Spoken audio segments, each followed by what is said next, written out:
Add action to the stream. Oh, there we are. We're live. Live and alive. Um, I'm not sure how to pronounce his name, but says hasn't seen this one yet. uh, Watch the trailer. It looks pretty good. jump, jump, jump. Yeah, I don't think I've met him yet. JJMPB. JJ. I'm just gonna call you JJ. Hope you don't become offended by that. Apologies. Yeah, JJ will work unless he pops back and says he prefers a different name. Yeah, we're gonna run with JJ if that's okay. And we got Slipknot here. Yeah, saying A hello. regular, an acolyte of yours, Cara. A devout acolyte, to say the least. Yeah, Slipknot's awesome. I don't.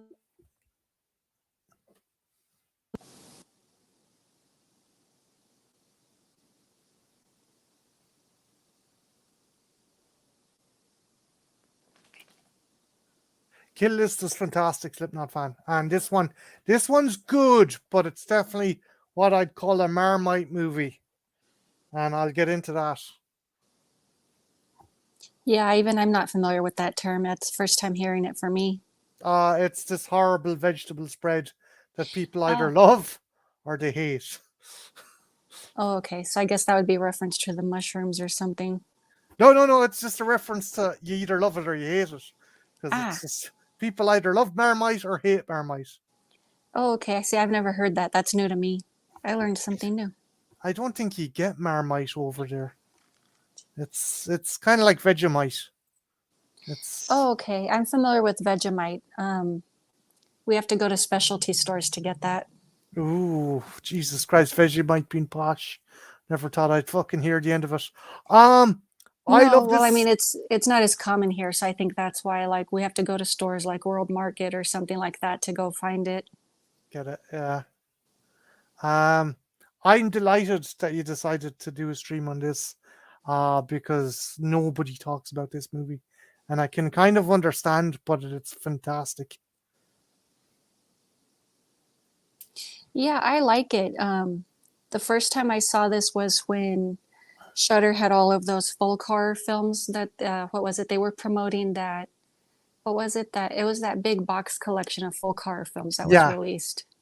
yeah, and that was I think like that was a push. There was also when this came out, there was a big push towards folk horror because I think there was maybe anniversary of The Wicker Man and stuff.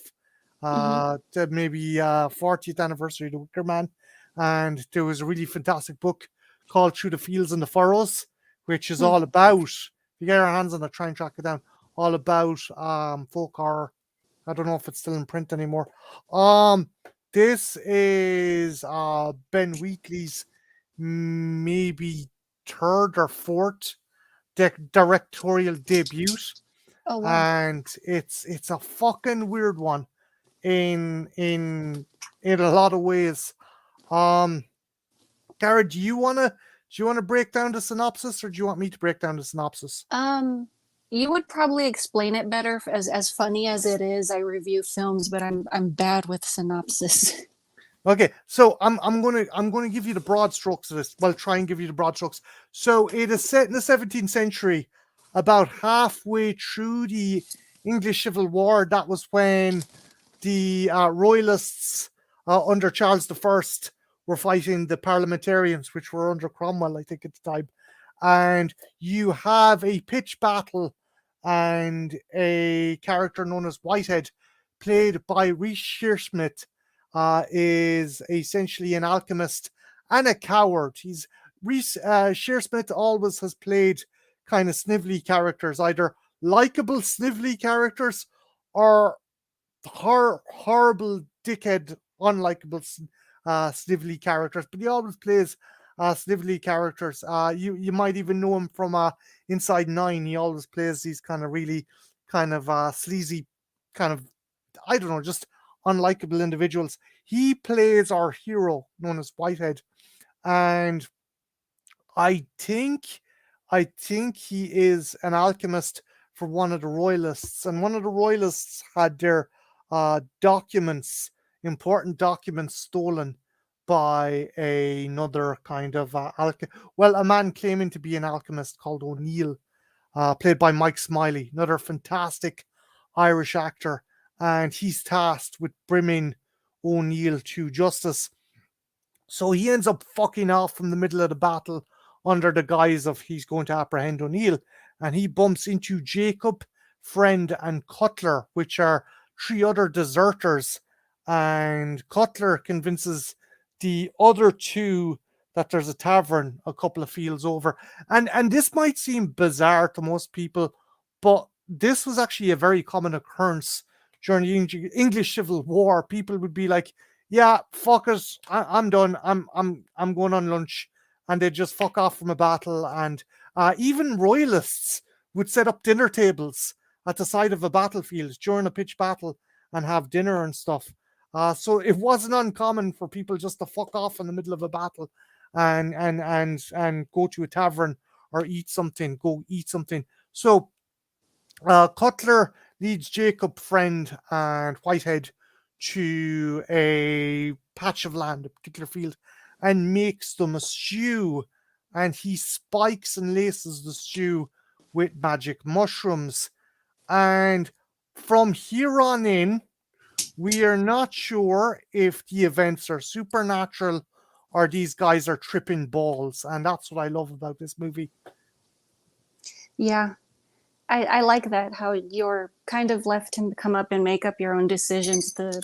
And I'm always saying this, I love that about foreign film is, at least for me in the US, I feel that they spoon feed the story too much and they don't let the viewer really decide for themselves what the story is or what the symbology is. So I like that about this movie is it throws you in and you have to decide what part of it is hallucinated, what part of it is actually happening. Is all of it a hallucination? Yeah, it's kind of a calling card to Ben Wheatley as well. The man has made ambiguous storylines his kind of bread and butter. With Kill List, it's a bit more cut and dry, and the same with Sightseers. This is probably, dare I say, his most avant-garde movie. I would think. This is probably the most avant-garde fucking um kind of folk horror there is. I would even say in a stretch it's more kind of art house than even Midsummer. I don't know. That's my opinion. I could be totally wrong though. Yeah, I don't think I'm too familiar with his work. I think this is the first Ben Wheatley film I've seen, unless I saw something not realizing it was him. He done another movie called Kill List, where two hitmen are kind of embroiled in a cult, and they have Mhm. to cull members from the cult, and it's fucking out there. And Sightseers was his version of doing kind of a dark comedy. Um, it was very kind of I don't know how to explain it, but it was a very kind of bleak look at dysfunctional relationships.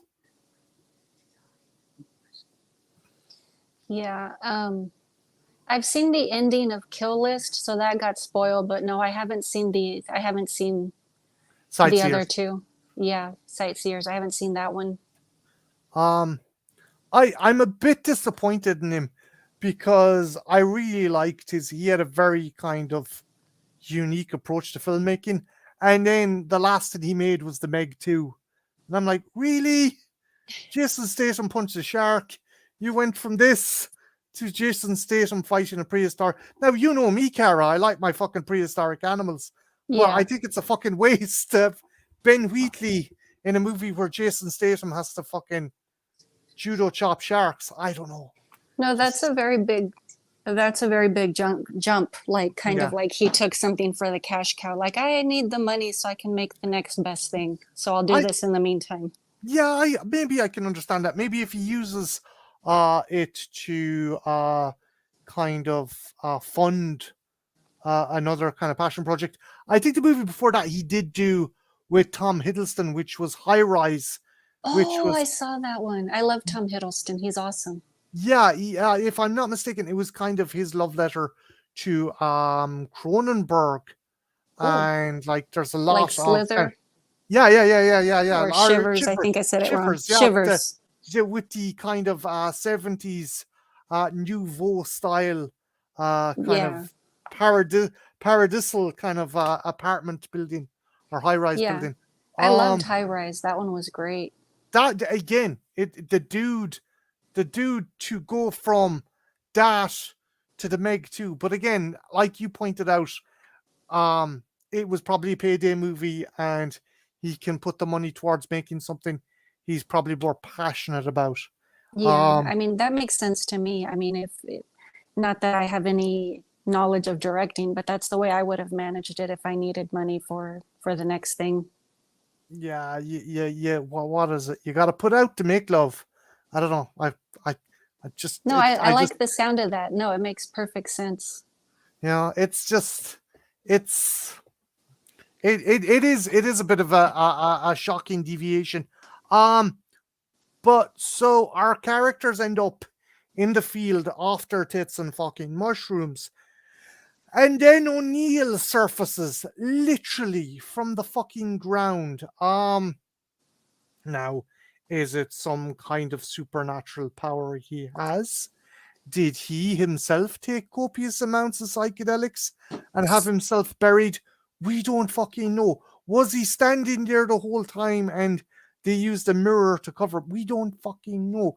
Again, what we get from Whitehead is O'Neill, as well as being an alchemist, he's kind of a snake oil salesman Uh, and a bit of a fucking charlatan, which is how he came into the possession of these documents, which has led O'Neill to the belief that there is treasure in this cursed or this kind of bizarre field that all our characters are in.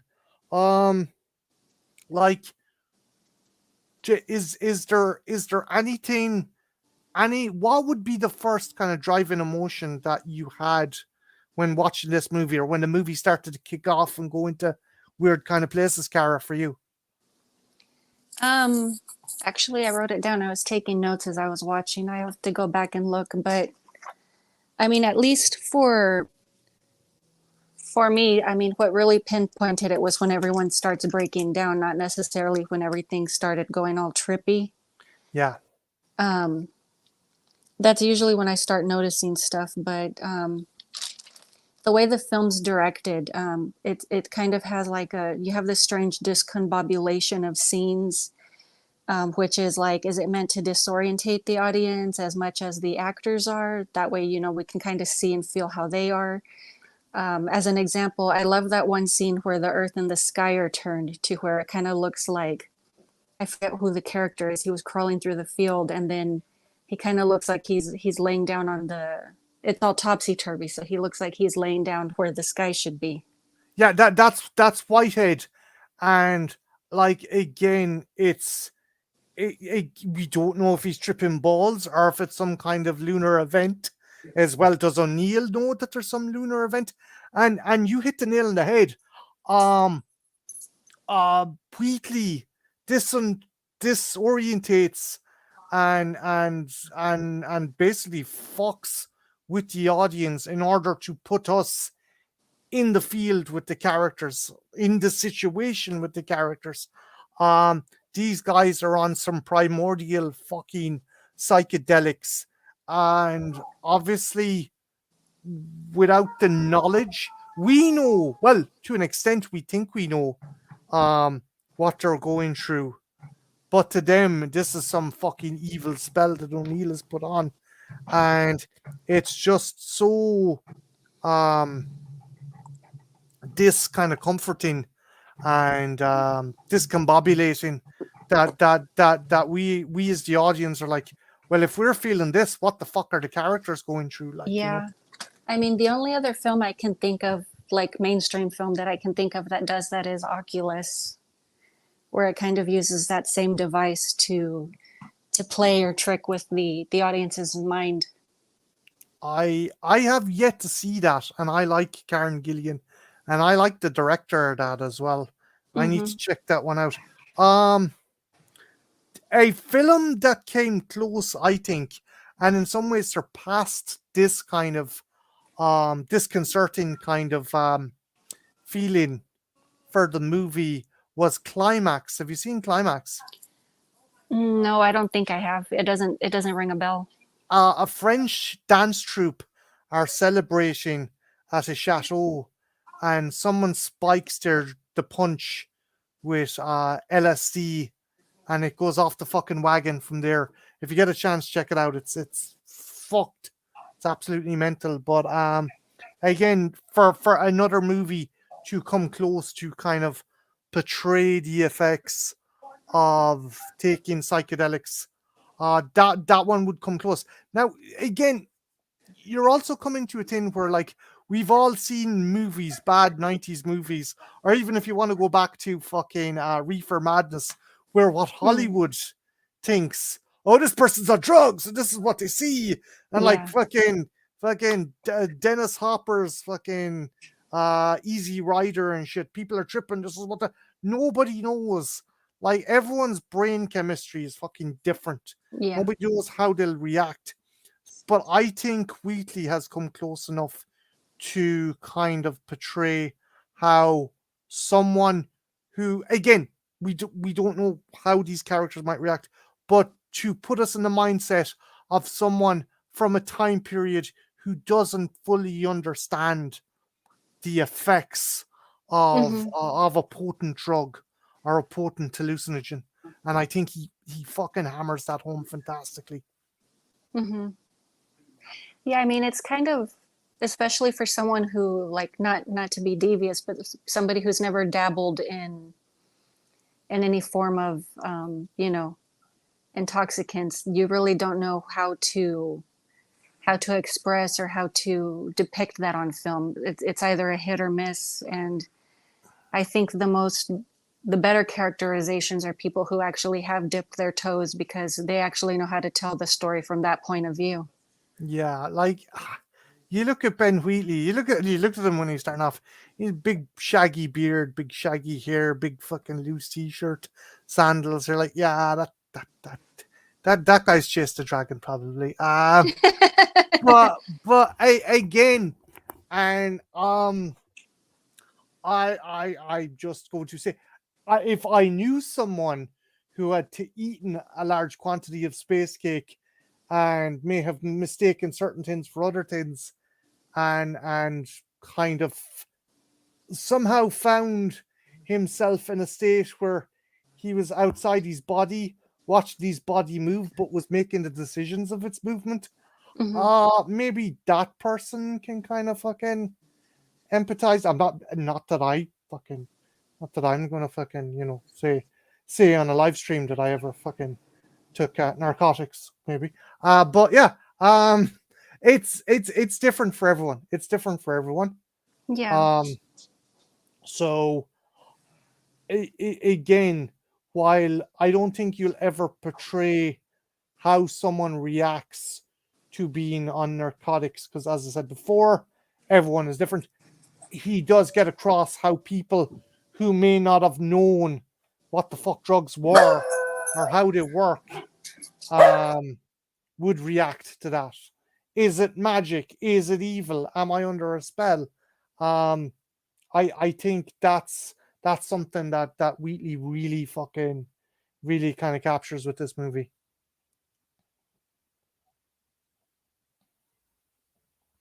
But yeah, no, Slipknot fan, this is worth checking out. I'm going Yeah. to warn you, it's a bit of a strange one. Yeah, it's strange, but that's what I like about it so much is I'm kind of hopping from foot to foot. I can't make up my mind. Is this real? Is it fake? What parts are real? What parts are fake? But I like the subtle humor that's in there also. Otherwise, the film would be too heavy. Yeah, Where some, there is some great moments as well. I think it's Jacob. He asks Whitehead if he's turning into a newt because he has boils on his penis. He's like, yeah, no, no, you just need to wash your genitals. You're not going to be turned into a newt. Yeah, he said he had the venereal infection, or I forget Yeah, how he described it. But yeah, what I like about that is he was more concerned over being turned into a frog than the fact that he was told that he has gout and all this other stuff. He's like, yeah. like, I'm just glad I'm not going to turn into something else. Screw all that other stuff. And again, that leans back into like, um, there's also a class system among the different characters.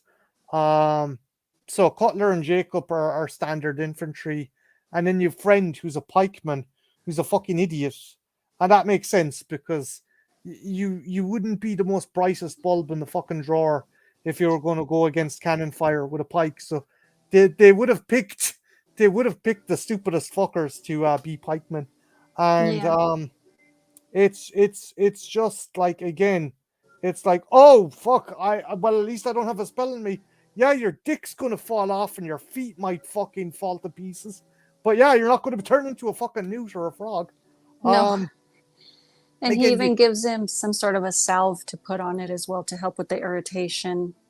yeah, I like Whitehead's character. As I said before, Sheer Smith has made a career out of playing snivelly bastards. And as I said before, some are likable snivelly bastards, or some are unlikable. For the most part, they're unlikable. But I like Whitehead in this one. He is totally, be it a class system, be it an educational system, he is totally out of his depth. But Hmm. in his brain, he's like, "Oh, I can't be your prisoner, O'Neill. You're my prisoner." It's like, Oh, yeah. you've a gun on you. You've a dude with a fucking matchlock pistol pointed at your head. You're not in control of the situation. There's some people that kind of have that ideology. Well, you have the gun right now, but that doesn't matter. It's again, he's likable, but he has an air of pomposity, which Hmm. makes me think he was on the royalist side and not the parliamentarians, because the parliamentarians would have been more pragmatic. Say O'Neill would have been a parliamentarian, whereas um uh fucking Whitehead would have been this loyalist who's like, oh, I'm better than everyone and I'm red and well, and just not kind of tuned into the realism of the situation. Hmm. But oh, sorry, Car. No, no, I was just agreeing with you. Um, I two things, and again, they do disconcertion really well. Wheatley does disconcertion really well in this movie. Um, the wood, there's the poses for their scenes where the characters are almost stock steady still, and they're kind of they're trying to portray what a woodcut vista or a Caravaggio painting would look like in particular scenes. There's a scene with like Whitehead, like this, and someone's holding a rope and someone's a shovel, and they're all posed like they were in like a period painting from that area done by Caravaggio or the like, and the it's just weird because you see the characters are stock still and you're like, is this a still image? But you see the fog moving in the background, you see the trees blowing in the background, you're like, have these guys just frozen on the spot? Are they fucking high? Am I Yeah. high? Have I been watching this too long? That's brilliant. Again, disconcertion. That's a fantastic moment of disconcertion. And the one, and again, some people could go into this and they could be absolutely fucking boggled. Yeah. Um, so O'Neill gets it into his head that Whitehead knows where the treasure is. So he goes to Whitehead and says, "Look, I know you know where the treasure is.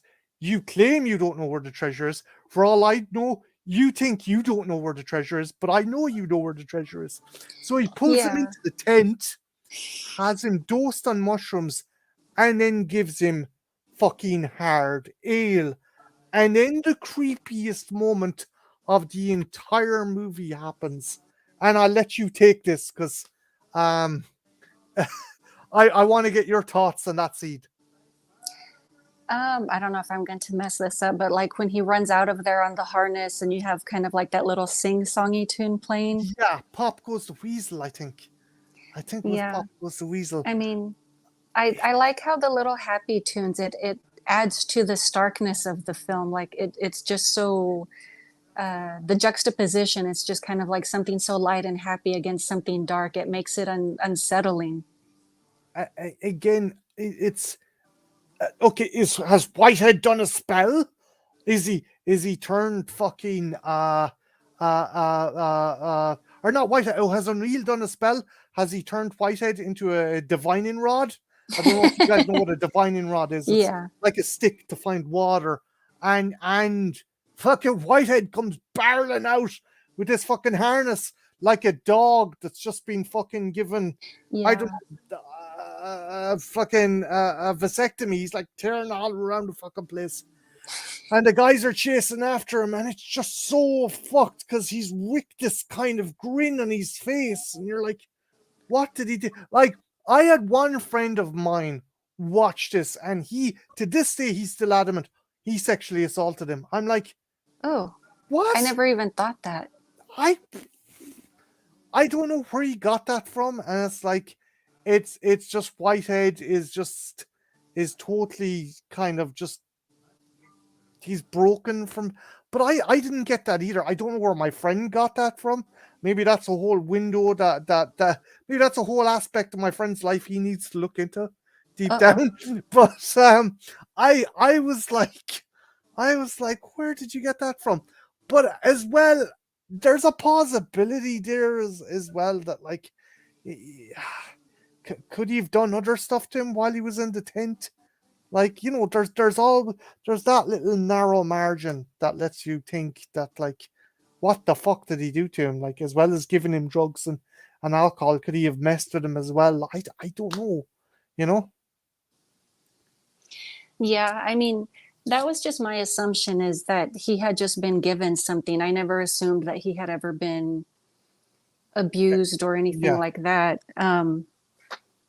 I mean, he's obviously out of his gourd at that point and probably doesn't know what's going on at all. yeah. He's again he's like an animal that's just been released from a cage, and it's there's a level of cruelty there because the other two guys want to help him, Jacob and Friend, but they're like, what the fuck can we do if this guy that just turned up in the middle of this fucking field was able to do that to this chap, what will he do to us? And it is O'Neill exuding his power over the group. Hmm. Um, the great thing about this movie is as well, and again, it's something that people that will either put people off or make them very interested. The limited cast and location reminds me of I don't know, there's an Irish playwright by the name of Samuel Beckett, and he done a play called Waiting for Godot. And there's some aspects of this that I'm like, this would make a fantastic fucking stage play. And I think maybe Wheatley missed a beat by not. It works good as a film, but I think it would have done fantastically as a stage play. Again, limited cast, limited location. Um, like it's. I genuinely think Wheatley should have turned this, or Amy Jump. She wrote the story. Amy Jump should have maybe turned this into a stage play because it is so fucking avant-garde and Yeah. rich with themes and stuff that it would have. I think I love the movie. I love the movie, but I think it missed its calling as a stage play as well. I can see how that would have worked out. Yeah. Mm, But I do. I love how unusual this is. And then just all the, I don't want to say the loose strings because that's misspeaking, but how you kind of have to put the puzzle pieces together for yourself and figure out, okay, does this piece go here? Because I'm of the understanding, okay, they were already on the mushrooms at the beginning of the film where they're being hunted down and regathered. So this all of these events, some of them, like there was more crazy that was going on before the movie even started. Yeah. Again, these guys fled from a battle to what we know they fled from a battlefield. Like Hmm. the other kind of classic kind of the twist plot that the field is purgatory and all these fuckers bought it during the fucking battle. That's that. And O'Neill is bartering for okay, maybe they're in purgatory. O'Neill is bartering for his soul against these guys, using them to fucking pay off Satan or something. That's one way you could look at it. I love your synopsis of it's like a puzzle piece, but I'm going to add to that as well. I'm going to yes, you get the puzzle piece together, but you don't know when you've the puzzle piece finally together. You No. don't know what direction to turn it. Have I did? I still don't know. I have the pieces together. I just don't know what I'm looking at or what way I should have it turned. That's another thing I like about this movie. Hmm. Yeah. Yeah, I enjoyed that. I did forget to ask earlier, the fact that it was filmed in black and white, do you think that adds to the impact of the film rather than it having been in color? Um. I see. That's something else. I aesthetically the film is unique as it is. Hmm. So I think if it was in color, it wouldn't take from it. Hmm. But I do think as well the black and white does somehow enhance the situation. I don't know how to explain it. Again, if there was a color version, this would still work, but there's something about the black and white, Yeah. and I'm sure it was like a conscientious decision from the get go to do it in black and white. Yeah. Um, so I think the black and white works. It helps it, but I don't think it would diminish the movie if it wasn't in black and white. That's my own opinion. See, I have this strange thought that if it had been filmed in color, we would have been left with this weird, or at least me, I feel that I would have had this weird feeling that, oh, well, these are just a bunch of guys playing dress up in the field because there's really nothing that really dates it as a period piece other than their costumes. Yeah. So I think the black and white is actually what helps it. I mean, that's those are at least my thoughts. The the yeah, you have maybe there are some aspects that would look um somewhat Renaissance fair if it Hmm. was in color. So yeah, I actually that's a really good point, Gareth. That the black and white just helps solidify that it's a period piece. Yeah, Because I like mean, sorry. no, after you. No, I was just gonna say, at least for me, the black and white helps me feel more immersed in the film because yeah, the color kind of would have been like a pushback, kind of like, well, I can't really get into this because, yeah, how you say Renaissance, it's kind of like I would expect somebody to jump out with the, like the next turn, like the LARPing out in the field or something. Yeah. I like the other thing is you could again 17th century clothing. Um, Now for the lower caste guys would have been grand. It would have probably been drab browns and greys and stuff. But say for the likes of Whitehead or his commander who bites it at the start, or O'Neill, because you can see O'Neill wearing that. Um, that there would be kind of more vivid colors and stuff like that. Yeah, like bright reds, deep Yeah, reds. yeah, and that would kind of go, yeah, this is looking a bit like fucking the the Cleveland LARP kind of, you know. Um, but it's it's for me. I think if they got the costume in right, and then if they had covered the guys in shit and stuff, by the end of it, the lads are fucking. Most of their costumes are destroyed or in pieces. But I totally agree with you as well. The black and white does help solidify it as a period piece, and does kind of take out the X factor, the problem of the costumes maybe being a bit too kind of, for a better word, costumey Hmm. for the movie. Yeah, I mean, especially that one scene that gets played over where it's the blade of grass and it's understood that there's blood dripping from it, but we really don't see where the blood came from or whose Yeah. blood it is. But I like that it replays and it's understood that it's blood. So it's kind of like it's making a statement like, there's more going on here than you realize, or, saying, maybe to a degree these guys are mentally injured, even though you don't see the physical harm. Well, yeah, that's going back to it. They'd consumed stew that had been laced with magic mushrooms.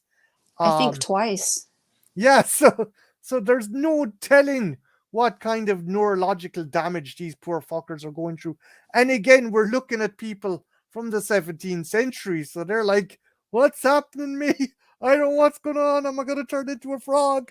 Has he put a spell on me?" Oh, It's like, what? oh, that reminds me about one of my other favorite scenes before he passes away. I didn't remember any of the characters' name, but it's when they were digging the hole and he gets shot and he's going off about this story about when you get to the ale house to pass a message on to my wife and tell her, yes, I burned down her father's barn, and yes, I was boinking your sister and she was way better than you. I think that's Jacob. He's like Cutler was the bad guy. Cutler was O'Neill's kind of lackey. Jacob was the kind that was the other kind of foot soldier who was on Whitehead's side for the most part.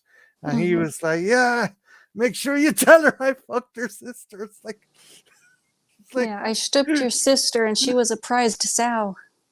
it's like, god damn. It's like I have famous dying words. Yeah. It's up there with Otto in The Simpsons, where he's being Oh. swept out to the ocean. Zeppelin rules. It's like you're dying, dude. Have something a bit more fucking profound to say. But yeah, Yeah, I liked that scene, and that's what I was saying earlier. And I don't know if you had a favorite scene in particular, but I do like how they subtly mix in those things. Otherwise, the film would feel so weighed down. It's kind of like I need a little break here. um, definitely. But it's everyone's favorite scene where he comes out of the tent, dosed. Um, the other one is where he's trying to avoid, where Whitehead is basically scuttling around the field on on his elbows, scuttling around the field on his elbows, and O'Neill's there, and he's got the matchlock pistol, and he's hunting for Whitehead, and they spar verbally. Hmm. And O'Neill's like, "You won't escape this field.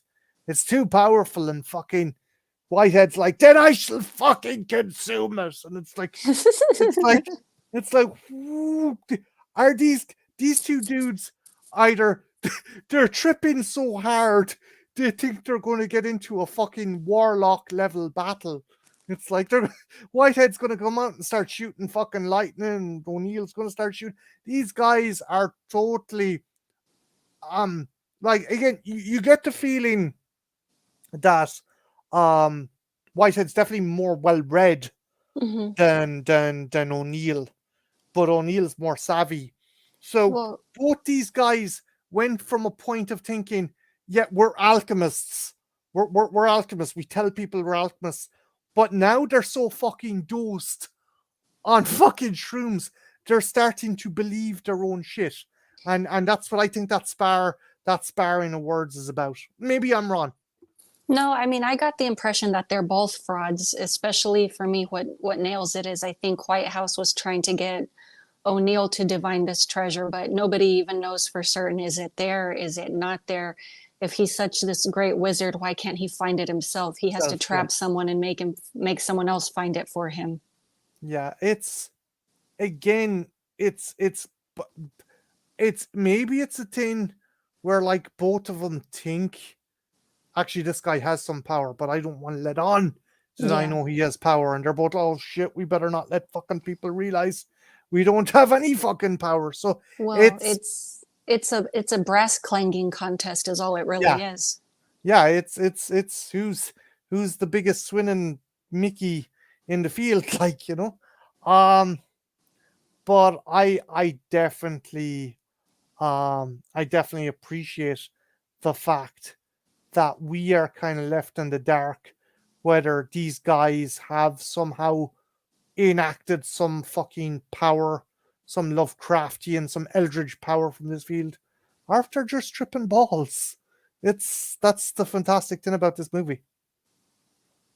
Yeah, and I'm always saying that that's what I like about it is you don't know what's what. It's like, well, put yourself in that situation, which is what I think all the disorientation Mm. is about, is the Yeah, audience is left to think, okay, well, how would I react in this situation? What would I think? And then you put that against the character to rationalize your way through it and say, oh, okay, I think this is what's going on.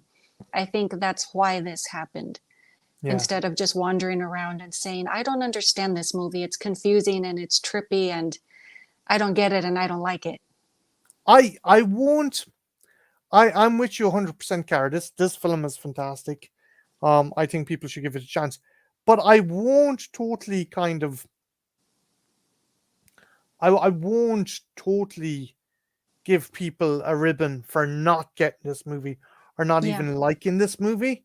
Um, it's a good movie and it takes time to kind of dissect. And by Christ, there's a lot to dissect with this movie. And again, as well, there's the ambiguity of it. So you've got three barricades to overcome. The style, the kind of setup, where it's a period piece. It's a black and white period piece that goes very slow, and the ambiguity. So that's a couple of hurdles. That's a couple of big hurdles people are going to have to try and overcome. Um, but I think if you stick with it and just just stick with it and try and at least focus on things like the humor or the kind of the more kind of character based elements. I think you'll enjoy it. That said, Yeah. though, it's a Marmite movie. Not everyone's gonna love it, and most certainly there is going to be some people who hate this movie.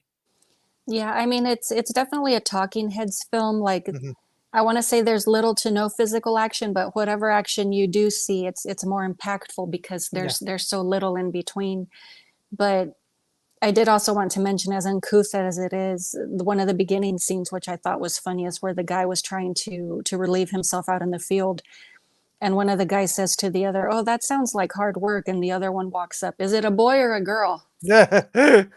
Again, it's character moments as well. This movie has good characters. Uh that's good, JJ. As I said before, give it a chance. Yeah. You know? Yeah, it's I would recommend it. I think it's good. It's well acted. There's nothing in there that really seems so far-fetched where you're thinking, "Oh, you lost me," or, "Oh, that's so overacted. I'm through with this film." Do you think though you can would you again, you and me have seen in this movie's high praises, and as I said, and as you said before, there's a fantastic movie here. You just need some time and patience. Yeah. But could you understand someone not getting this or not enjoying this or to an even extremer extent hating this? Or do you think Um, it's down to laziness or it's down to kind of I just mean, I wouldn't say hating it, but definitely somebody not liking it because they don't understand, or mhm, because it can be confusing at times. You have to really pay attention and keep up with it, but you also have to mentally participate with the film in yeah. order to get what's going on. Which is really funny to me, and I don't know if it's just the costumes or not, but to me this feels like a good movie to sit down and watch at Thanksgiving. Again, it probably period accurate. Like when, when um when did your lot fucking land on Plymouth Rock again? Fucking Uh, 1600s? I want to say about, yeah, because the Puritans, they dressed fairly Yeah, similarly. because this was mid. This would have been middle of the English Civil War. So it would have Mhm. been about 1647. Okay, see, for some reason I was thinking, actually, I don't even want to guess because I'm probably just going to be way off about what century I thought it was in. No, um it's like, again, I think if you didn't it if you were an outsider and you didn't realize this was in a set during the English Civil War, I don't think that matters too much Mm-mm. either, because the whole aspect of the English Civil War doesn't play that much of a part. So if you thought this was in the late 1500s, or like the early 1700s, that would work as well, because the attire and the matchlock and weapons and stuff, they hadn't changed that much. So I wouldn't bollock give someone a bollocking because they're like, oh, the period, you got the period all wrong. Well, Yeah. when you were reviewing, fuck that. The period makes it interesting, and the Civil War part adds a bit of salt, but it isn't essential for the plot. No way do I think it's essential for the plot. See, I think it would be easier, at least, um, and I'm probably spoon feeding here because I was able to follow it, even though I'm not familiar with the British Civil War. Mhm. But for somebody who's maybe not so knowledgeable, like an American audience can apply that to the American Civil War and still say, well, this happened out in the field and this is what Mm. happened. Yeah, like, again, it's there is the whole ending thing as well. The war aspect, I said, it isn't essential to know that, so long as you know that there's a war going on. So you can bring forward the theory that these guys are in purgatory. They're all dead. Hmm. They're all killed in the battlefield. I had never Uh, thought about that, but that would also make sense too. Again, as I like, some people view it as like Field's purgatory.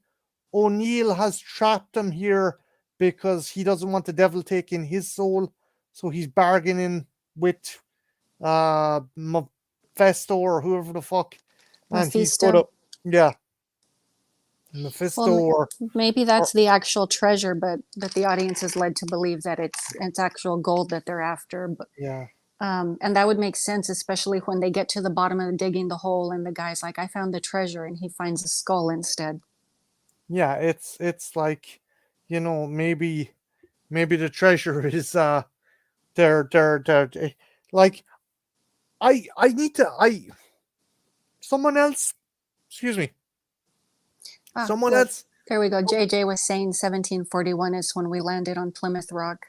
So yeah, this would have been around the exact same time as no, wait, no, it wouldn't. Sorry, that's 100, 1700.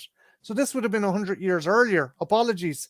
Sorry, yeah, no, JJ has JJ. I apologize. I jumped forward, but yeah, the English Civil War was around 1640 something to 1651. So this would have been Ew. 100 years earlier. Oh, okay. But the attire, like, for the longest period of time, there was kind of a stagnation on styles of clothes and weaponry and stuff like that. Yeah, You and know. it was probably due to lack of resources Hmm. because funds were going towards the war. Oh, 16. Okay. Okay. So, right. 1620. Okay. Okay. So it is closer to the movie. Uh, okay. Right. Look, I don't want anyone fighting in the stream. We'll just say it was in around 100 years, 50 years. It was in around that. Um, but I do know the English Civil War took place around 1642 to 1651. I Mhm. can site check me on that, but I know it lasted roughly about 9-10 years. Um, but where was I? Um, yeah, I don't think you need to be kind of historical fanatic to watch this movie.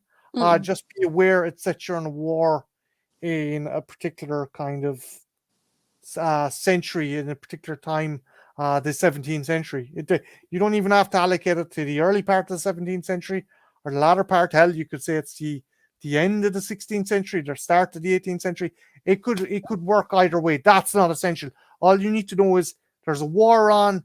These guys have fucked off from the battlefield, and they're now stuck in a situation that they are not fully able to control. Yeah. But that's such a funny, well, not funny, but I guess curious punishment for deserters. Usually it's nothing this severe, but I guess towards the end of it, they're probably all wishing that they had been punished rather than just, taking each other out. Like Yeah, another scene I enjoyed was in the I, and once again, it's just I'm really bad with the character's name. I don't know like the name of who and who, but they're talking in the foreground about, he needs to be vindicated, and in the background there's someone being strangled, which is to me just hilarious. yeah. It's there is some stuff that's very kind of British dark humor. Cara, have you watched a series with Reese Shearsmith, who played uh, Whitehead in this called Inside Nine? I think you'd enjoy it. Nine It's N-I-N-E? Yeah, Inside Nine. All the episodes have to take place in locations that have a number nine in their address, um, or have a number nine. Like one episode is around a pair of shoes, and a guy becomes obsessed because he finds one shoe that's size nine, and like he goes fucking crazy trying to find the other shoe, and then we then find out that he had two twins and one of them died, and that's the Oh, result. It's a really good fucking series. I'd put it up there, not with Twilight Zone, more like British equivalent of Night Gallery. It's called oh, okay. I Inside was Nine. thinking Hammer House. Yeah, there's elements of Hammer House as well, but they definitely kind of air more to the kind of Twilight Zone and stuff like that. But there Oh, is okay. definitely a horror influence on that. Inside Nine, fantastic show. Yeah. I But wrote it down. Yeah, thanks for the recommendation. I'll check it out or see if I can find it. there's like another episode as well called Monkey's Paw. It's called Oh, Rabbit. It's like Rabbit's Foot, but it's ah. in relation to a monkey's paw, and it's how things go wrong.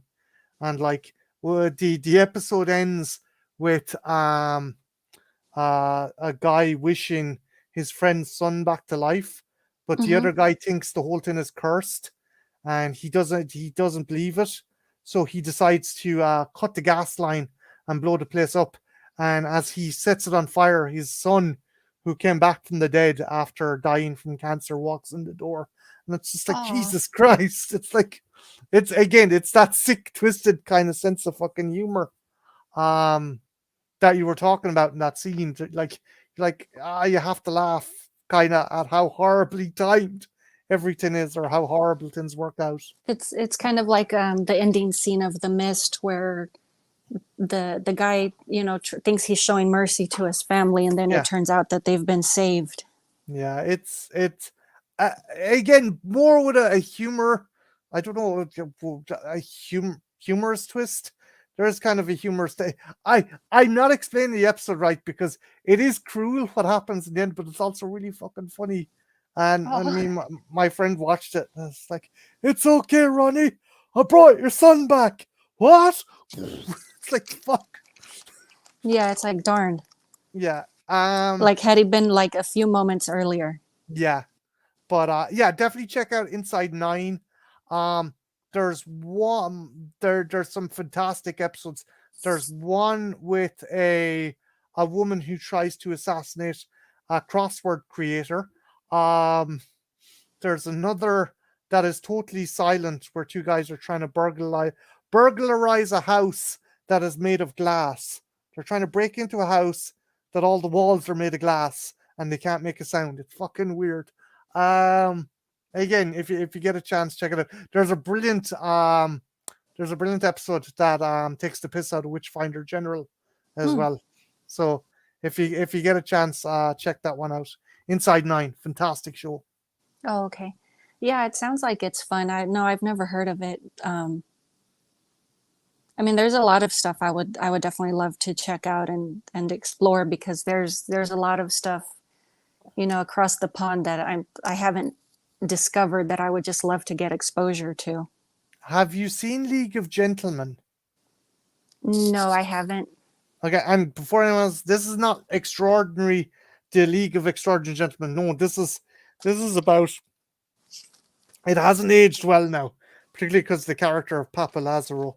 Um, it's about this weird village that's somewhere between Yorkshire and Hell, and there's all the characters are either inbred or Ooh. cannibals or a guy who goes around dressed as a minstrel, kidnapping people's wives and stuffing them inside circus animals.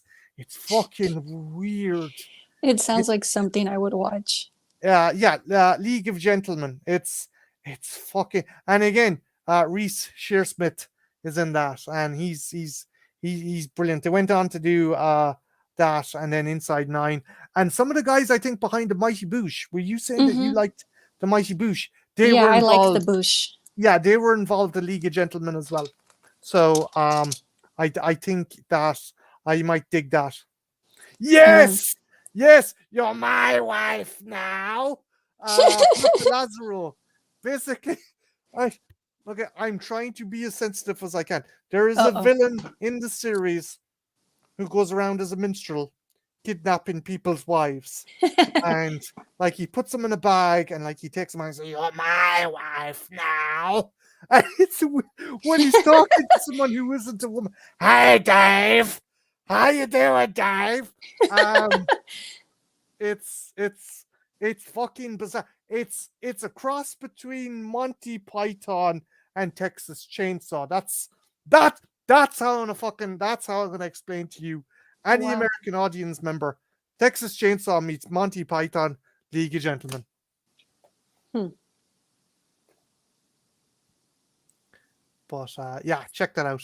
Sorry, went on a tangent, and you've Nah, probably I mean, that's go on. that's the way the show goes, is usually we kind of go off after a while, but I think we pretty much did talk about all the major points Yeah, of the film. Well, I mean, I think you mostly led the discussion today, but I understandable. I mean, you love this, and I'm still wrapping my head around it. Every time I watch it, it's kind of like I'll notice something different, or I'll be confused about something different. I need to thank you and apologize. Thank you for letting me discuss this, but also apologize for letting my big trap run on and on and on, No, and not no, I letting you get a liked word it. in edgeways. No, I liked it. I mean, I'm not complaining and I'm not trying to say it's a bad thing. I mean, I loved your insights, especially because you gave me different things to consider, like the whole purgatory. Yeah, it's I again I love this movie. More people need to check it out. I totally understand if you're like 10, 15 minutes and you're like, this ain't for me. I get that. Um, but if you can power through it, and I think you might have a bit of an advantage if you are a fan of Ben Wheatley stuff, or if you're a fan of, say, the likes of Inside Nine. Mm-hmm. Again, also I gotta say something. I, I'm my brain dyslexic kind of fucking ass. Uh, Whenever the lads brought up Plymouth, I thought it said Plymouth, and I'm like, what is that? Make a car? Is that a fucking? Is that like a fucking? Is that a Yeah. station wagon? I was like, Plymouth? What the fuck? And I was like, oh, Plymouth. I don't know No, why. where Sorry. there actually is a vehicle called Plymouth. Yeah, Plymouth. I'm like, what the hell is there? Is it a car with plywood stuck in the side? I don't fucking know. I don't know. No, I go off on weird little things like that too. I can't think of an example, but oh, what was it? I went off on a tangent about The Little Mermaid yesterday, where I was thinking, okay, the movie was out in 1989. She was 16 years old at the time. She says so herself. And Mhm. then I was like, okay, well, what age would she be today? And these are just silly things like, does it matter? It's a cartoon. No, it's interesting. I like to think of stuff like that. I'd like, I'd like to. I think about like fucking. Well, what would it? what would the Earth be like if fucking dinosaurs hadn't died? And this Yeah, country we would wouldn't be here. yeah. Well, no, I'm no. What if everything died bar Australia? What if dinosaurs were the only continent that wasn't touched was Australia and there was dinosaurs still there? That's like could an ecosystem survive? Because it's one of the few places that is isolated enough that has its own unique um Ecosystem. ecosystem. Yeah. I Yeah. was thinking that would be the only feasible place that dinosaurs could have flourished or survived. And I'm Well, going to another thing to think about is, okay, how bad were the earthquakes back then? Because if it managed to break apart Pangea into all of these even bigger pieces, yeah, like and what if again, it never broke apart? yeah, that's the other thing as well. Like it's like it's all well and good to think, oh, Australia's isolated enough, but it was isolated after the Pangean split. It's like Yeah. so yeah. But again, I think fucking silly, nerdy kind of fucking shit.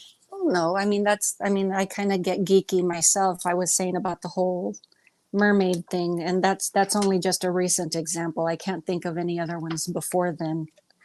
Oh, Okay, it seems to did be a you? Disney thing, like Prince. What was the prince's name in Beauty and the Beast? So apparently he had been like 6 or 7 when he was in the castle by himself, and he was cursed for not letting the old woman into the house. And it's like, dude, don't talk to strangers, but he gets punished for it. And It's it's a like child.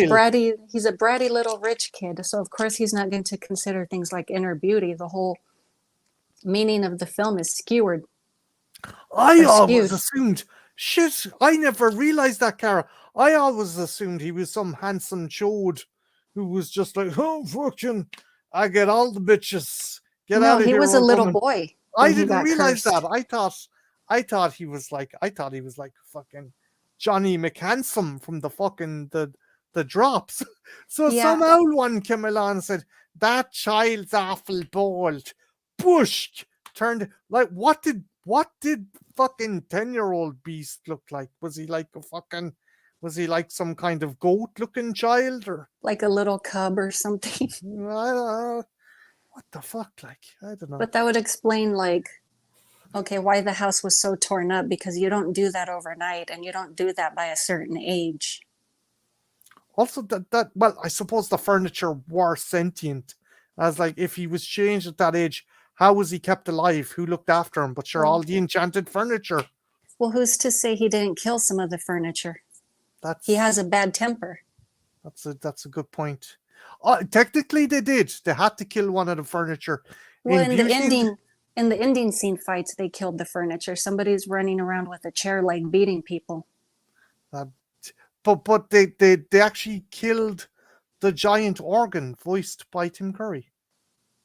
Was it Tim Curry? Yeah, no, hear me out. Hear me out. And it's never mentioned in the movie, but apparently halfway through the movie during Christmas in Beauty and the Beast, Belle and Beast's Christmas Adventure, they I have haven't to seen it. deal with a demonic pipe organ voiced by Tim Curry. It was one of those Ah, straight to DVD video yeah, fucking it looks good. I haven't seen it. It's been on my watch list, like, because I like to do holiday specials or, whatever during holiday. it's I just Tim Curry's brilliant on it, but it's like, hey, does anyone want to bring up that some of this furniture can be dangerous? Remember that monstrous fucking organ that nearly killed everyone? Oh yeah, it's like maybe Gaston had the right idea by fucking trying to destroy the place. I don't know. Darn it, I just realized my dog chewed on a tube of watercolor. I'm like, man, no wonder I found little paw prints all over the place, but I'm glad it's not doo doo. What color is it? Magenta, so like on a beige blanket and on a blue yoga mat, it at first glance it looked like he soiled himself in the house, and my first thought was, oh no. And then seeing that it's paint, I'm like, yeah, that stuff is cheap. Thanks, Herschel. How did he get to all the fucking? How did had you him left on a low down or? No, I It, think it's when I was running back and forth between my desk and my chair. I probably knocked the tube off of my desk because right now it's like my little makeshift area where I do my painting. Nice. It was practically a brand new tube. I'm pretty stingy with the way I use my paint, just because like $6 or $7 for a little tube. To me, that's a Yeah, no, lot. fucking paint isn't cheap. I went out with a girl who was big into watercolors, Yeah, and it's an she'd expensive break the hobby. bank. Yeah, Yeah. So I'm kind of wondering, okay, the part that dried, is that enough to hold the tube closed? Like, can I still be like a cheapskate and keep using that tube? well, can you tape up the hole, or can you put masking tape, or have you got like a little kind of makeup pot or something that you could squeeze it into that's airtight? Tape I do have actually, now that you remind me, so I can do that. Try taping it, or try getting a little there's those little transparent fucking the pots they give you for going to the airport if you want to bring cosmetics on board. If you Mm. put it into that, maybe, I don't know, something airtight, Yeah, like, like pour it out to make it kind of Yeah, like a paint pot. yeah. Yeah, and I didn't mean to interrupt you. It's just I saw this mess on the floor and I'm like, oh no. No, I We're talking about demonic no, furniture. no, no, no. But I thought I'd entered a Mike Flanagan fucking horror movie because all I heard was paint. I was like, what? Oh, I didn't That's realize I said that out loud. no, the thing is, you didn't say it out loud. You whispered it, but you obviously had the mic really close. Paint. I'm like, Jesus Christ. Like, It probably she's sounded like I was possessed. doing it She's probably sounded like I was doing another one of my pranks. It's like paint. It's like fucking Rembrandt has possessed fucking Kara. What do we do? I wish my painting would be a lot better. But yeah, Oh, no, this was fun, Kara, and thanks a million for letting me on and fucking yammer on and on about this movie.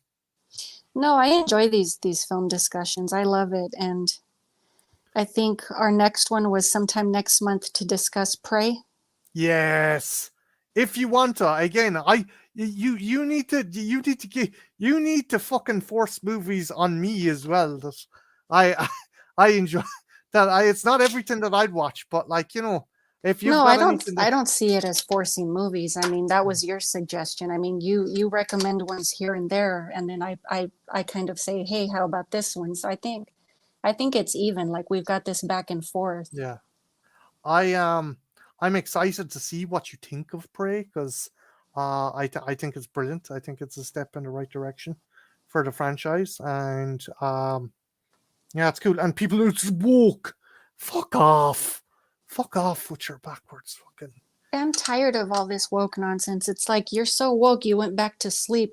You've got your head up your own butt so far. But people saying stuff. People are saying like, oh, the Prey is woke. Was Aliens woke with Sigourney Weaver? Was Terminator woke with fucking Nah. Sarah Connor? It's like, Well, this shit they're isn't referring new. to the tribal themes, and I mean, that's what I liked about it when I first saw the trailer. You showed me the trailer, and that's what first got me interested in, because you don't see too many tribal themes in film. This movie is fantastic as well, as because if you watch it on Disney Plus, or if you're getting, I must try and get the Steelbook. There is a separate audio track that's in Comanche. You can Huh. watch it in native Comanche, Oh, which I nice. think is fantastic. And the native languages are considered dying languages because they stay within the community. Um, that actually reminds me. I don't know if you've seen it. Have you seen Killers of a Flower Moon? Ah, that sounds familiar. It's the new Scorsese flick. Oh, I love Scorsese. That's probably where I heard it. It's oh Christ. The Osha tribe. It's about their murder. They were basically a tribe of Native Americans who struck oil on their land in the 1920s, and they became super rich. But some organizations, one chap in particular, conspired to kill them off and take their money. Hmm. and it looks really fucking interesting. The only thing that's putting me off going to cinema to see it is it's got a 3 hour and 42 minute runtime. I'm like, oh, I don't know if I can stay in the cinema that long. Yeah. Um, his movies are pretty easy to sit through, at least in my opinion. Like he has a thing for making long films. I like long form cinema, but I don't know, ironically, if the cinema is the place to go, because there's more chance that you get fuckers in the cinema making noise and Yeah. and getting up and leaving and stuff like that. A short flick, you can go in, watch it, and there's less chance of fucking arseholes talking or fucking acting the bollocks. And especially around these parts, you get people who are just like, well, I have a couple hours free. I'm gonna go to the cinema and look at my phone. I'm like, you Oh, I hate it when people motherfuckers. do that. It's like, why did you come to the movie? Or someone goes by themselves, but they're having a phone conversation the entire time. Yeah, I'm like, and fucking I teen, mean, like, I'm I'm one what? of those people. I can go to the movies and I don't need to be glued to something. I go there to see the movie. I mean, Yeah, movie prices, cinema prices are expensive enough as it is. I I was really bummed out because I went to see. I still had fun, still enjoyed it. Went to see Jurassic Park. They re-released it for the 30th, yeah, 30th anniversary, and there was a couple of teens copulating 2 rows down. I'm like, you fucking bastards! Wow. I'm trying to enjoy the movie, I mean, I and like, can see the appeal of doing that in a theater, but seriously? it's like, god damn it, it's like, when when this fucking towny girl's voice, when this towny girl's moans are starting to beat the T-Rex roar, you know you've reached the fucking level where you don't give a shit about your fucking your your what's the word I'm looking for? Jesus, you don't give a shit what people think anymore, and not in a good way, not in a fun gen kind of way, more in a Jesus Christ love. You need to Well, look at not the choices you made in life. well. That's going to be, and it's stereotypical. Maybe it's more of a US thing, but it's kind of like saying, well, that's the woman that winds up having 6 children before the age of 29. Like, I felt bad because, like, there were teens and stuff, and teens are going to do things. But go to a fucking back row, go to another movie, not Jurassic Park, because Go to a skin flick, you'll blend right in. there was fucking kids. There was kids watching it as well, Cara. Now the usher came in and cleared them both, but like, seriously, I don't know. Just makes me mad. Yeah. I mean, especially, I mean, that movie was a big deal in its time. I mean, to say that they were, showing a classic disrespect like that, I mean, maybe it's too exaggerated, but it's just trashy. Yeah, no, it's like, and the other thing is, if they were talking or on their phone, I would have gone over there and I would have said something. But if I'd gone over there, they were like, "Oh, you dirty perv, you're coming in to have a look." I didn't want to go down there because, like, I they, it was getting hot and heavy, to say the least. I don't know to what extent, but I didn't want to be the fucking creeper that goes, "Oh, do you mind stopping, please?" Just in case I looked like some dirty old fella, like, Well, I'm sure somebody thought about going over there, or worst case scenario, somebody probably would have asked the girl, move to the left a little. No, the what happened was, I think one of the parents just got pissed off and went out and got the usher to clear him. Well, I think there would be the only person that can disrupt it without coming off as a pervert. I mean, that's his job. Yeah, but yeah, no. One cool thing is, um, it's the 50th anniversary. That's how I was able to remember it for this. Ah, Of the Wicker Man, and it's been shown. Our cinema is doing a really cool thing this weekend. So in the morning they're going to be showing Casper, the live action Casper, oh, then Adam's nice. Family about 6 o'clock, and then about half 8, 9 o'clock, they're going to be showing the Wicker Man. So I might go to the Wicker Man tomorrow evening. Nice. And So that sounds like a weird double feature too. No, it's not a double. It's not a double feature. It's double feature with this and the Wicker Man. Yeah, folk Yeah, horror. But what they're doing for the weekend is they've kind of Halloweeny stuff for very young kids, then kind of young adults, and then proper horror. Um, I think what were they showing? I think it was Hocus Pocus today. Um, Paranorman, and I think they might have been showing Nightmare on Elm Street I this like evening. Paranorman. That's a good movie. That's a fun movie. Yeah.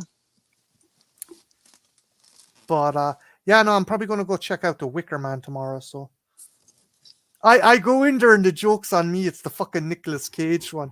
Ah, the base. Fuck. I want my money back. No, they said it's the 50th anniversary one. So Wow. Has it been that long? yeah, 73, I think. Just going to double Wow. check. I could be wrong. Dun, dun, dun. 70s sounds about right. Wicker Man. Yeah, 1973. So yeah, 50 years.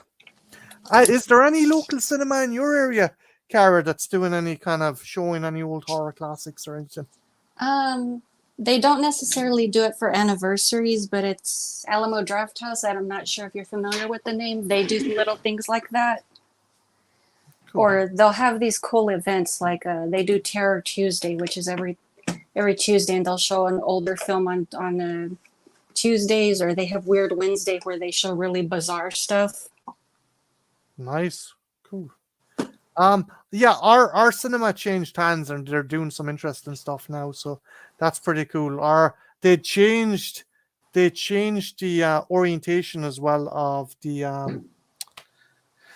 auditoriums, because our old cinema had basically fucking very flat kind of level kind of auditoriums, but now they've kind of put a slant on it, which is good because yeah, if you like, it was grand, but if you got a big tall fucker sitting in front of you, that's all you wrote, like, you know. Um, but yeah, I'm probably going to jump off, Cara, and check in with my lady. But again, thanks a million for having us on. I had fun. Yeah, absolutely. I don't know if you heard that background noise. I was just throwing the blanket into the laundry before the paint really settles. No, you're Sets. better. You're better off. Like watercolors should be easier to get off, right? Yeah, I dyed my hair with watercolor once and it held for a while and then eventually the color just bled out. Okay. See, I would have been shocked by that, but Jen decided to use 1 year for Halloween to use permanent marker to do makeup. So yeah. Ooh, good luck. She got it off for a finish, but myself and Christian were like, "What? It's called permanent marker for a reason." It'll rub off. It'll just take maybe a couple of days or a couple of weeks. But yeah, no, I was worried about her then because it's like that could go into your brain and you'll die. What? I said it won't, but don't do that again. But yeah, She's like, don't scare me. She was actually, but yeah, I'm gonna dust off. But thanks a million for having me I'll on. I'll go ahead and end it here. That sounds like a good enough stopping point. Also, big Mhm. thanks to JJ and Slipknot fan for sticking by me rambling on and on and on and on, and poor Cara having to host me rambling on and on and on and on. No, I loved it. It you really added to the conversation. So, I mean, why would I complain about something like that? I mean, you gave me a lot of insights and things I hadn't considered, Mm. which Yeah, is another reason why I like doing these. thanks again, Cara. I do appreciate it. Yeah, and Slipknot's a trooper. He's usually at these things, and the streams run about 2 hours long. But really quick, did you have anything you'd like to promote before we hop off? Yeah, I just before I go, the two things. One, I have another episode of Halloween Hidden Gems. Ooh. The Sean Patrick Flannery, Michael B. vampire romantic horror, The Insatiable. I have a quick review of that.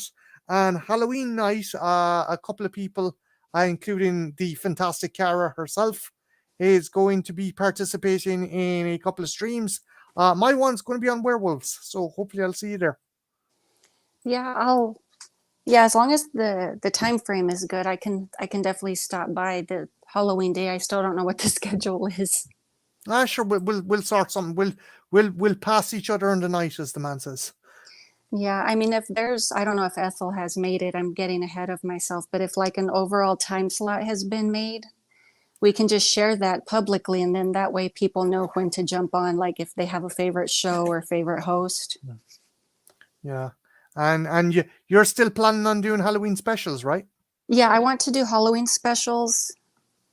I'm going to have it as a panel, so anyone with the link's free to jump on. Cool beans. I think Lady Sasha is going to be doing horror TV shows.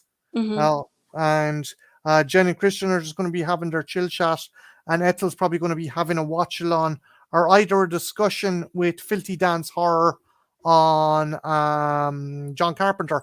All that could be subject to change, but that's what I know thus far. So Yeah. Let me take a quick look here. So usually I'm on Saturdays with the occasional Sunday. But let me see. Oh, Lady Sasha and I will be on next Saturday, November 4th, discussing the what is it called? It's not avant-garde, but it's a documentary on Grey Gardens. Are you familiar with that? no. They're cousins of Jacqueline Kennedy, Oh, Jacqueline Bouvier.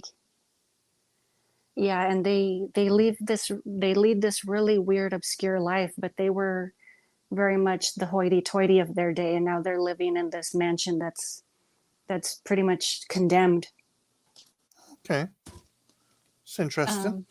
Yeah, there's we would also be discussing the movie Grey Gardens. There was a movie that was made based off of the documentary. I'm guessing because the theme of both you and Lady Sasha's channel, it's horror, supernatural in some way. Yeah, I mean, sometimes we do like documentaries. Mostly it's been kind of like true crime stuff, but I was watching I discovered the movie with Drew Barrymore sometime last month, Mhm. and I kind of I asked Sasha, "Hey, how about this one?" And she's like, "Yeah, I'd love to do that one." Um, Also, if you're into serial killers and stuff, Cara, check out Ireland's most notorious serial killer, Kieran Patrick Kelly. Um, he may have killed roughly 300 people between 1958 to 1983. Oh wow! He used to push people onto the subway track. He was homeless. The Ah, only the only reason he was caught was he was put in a drunk tank with another bum and strangled the guy with his socks because he was snoring too loud. And then he just fessed up to everything. Yeah, Kieran Patrick Kelly. If you wanted to actually check out the podcast Nobody Zone, it's really really good. It's a seven or 8 part podcast done by the Irish radio station RTE, and it's up on YouTube. All the episodes are up on YouTube. It's called the okay, Nobody Zone. okay.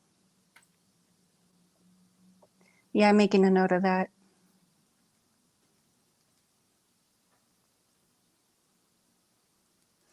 Okay, but yeah, I know you wanted to hop off and talk to Jen, so I think we've got a good stopping point right there. But definitely always good um, to say, hey, I'm working on this project or I've got this going on, especially if you have your regulars. Everybody always wants to know what's going on or what the next thing is.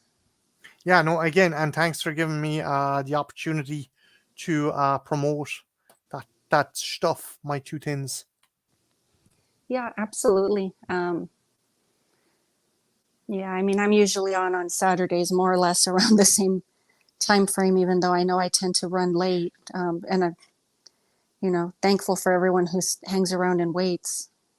No, I particularly yourself and Lady Sasha, you do a great double act streaming together. I find there's a great kind of camaraderie and kind of banter between you two. Yeah, I think we bounce well off of each other. I also enjoyed working with Triv. She's cool. Oh, oh, Triv's fucking hilarious. Yeah. Triv, Triv and Jen are gas because one will set one of them. Jen will set Triv off laughing, and then Triv has the best laugh, and she makes Jen laugh with her laugh. It's just fucking hilarious. And Um, I think Jen's the only one that can get me to misbehave and talk about things that I don't talk about on my own channel. oh yeah, And I'm not saying that's a bad thing. She's just a lot of fun to talk to. oh Jen has filters, but they're very They're wide. If it was different. yeah, but no, Jen's fantastic, and she's my mental maiden. That's who she is. But yeah, I'm gonna scoot off, so Cara. Okay, thanks again for Okay. having us on. Alrighty. So everybody in the chat, thank you for stopping by. I appreciate it. And always, that is all we have for you today. We will talk to you later. Ciao.